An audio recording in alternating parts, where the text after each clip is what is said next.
At Monash University, the thorough understanding of safety is a key aspect of all laboratory study.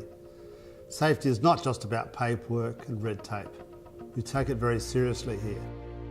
If you think something is unsafe or not quite right, it's okay to speak up and we encourage it.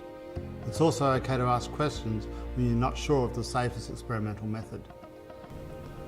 So broadly speaking, Andre, there have been a number of accidents and a number of incidents within the department, and they've had a profound impact on the individuals involved and also their broader team, both in Monash and outside in their everyday life. So these incidents that have occurred have involved all sorts of things, from property damage to damage to personnel health, and also damage to experiments and equipment. And so these are exactly the sort of things that are the constant reminders as to how we need to evolve and put safety first and last and everywhere in between. And so that procedure involves some of the protocols that we have in place, including risk assessments and safe work instructions, to avoid these things happening again.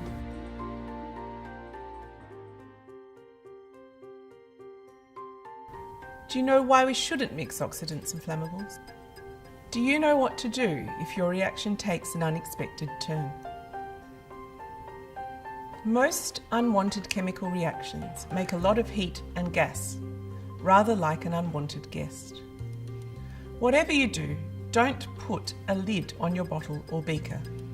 Without a lid, the reaction can make a mess. With a lid, it could build up pressure and make an explosion. Messes are a lot less of a problem than explosion. How would I deal with this situation? Well, it's pretty simple. Put the reaction in a fume hood, preferably in a spill tray, if it is safe to do so. Then evacuate the lab. It will stop reacting eventually and we can clean up the mess. So let's talk a minute about waste disposal. Many accidents at Monash University and elsewhere have involved incorrect chemical waste disposal.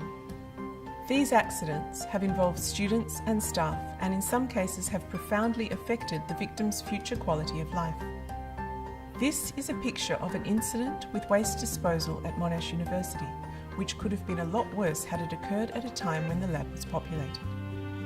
There are some golden rules to remember about waste disposal. Rule number 1, don't mix wastes. Golden rule 2 is label your wastes. Golden rule 3 is don't let wastes build up. Get rid of them regularly. See your lab supervisor for help with correct disposal of waste. Most importantly, golden rule number 4 is to be careful where you put your ethanol, acetone and other flammable liquid waste. Don't allow these wastes to mix with acids. Acids are oxidizers, ethanol and acetone are fuels. When mixed, unwanted chemical reactions will occur.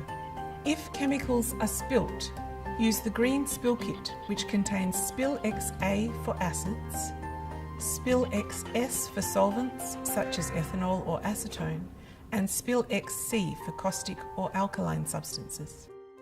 So what this comes down to is assess it before you use it, assess it before you mix it, and assess it before you chuck it. Think about how your chemicals interact at all stages of your experiment.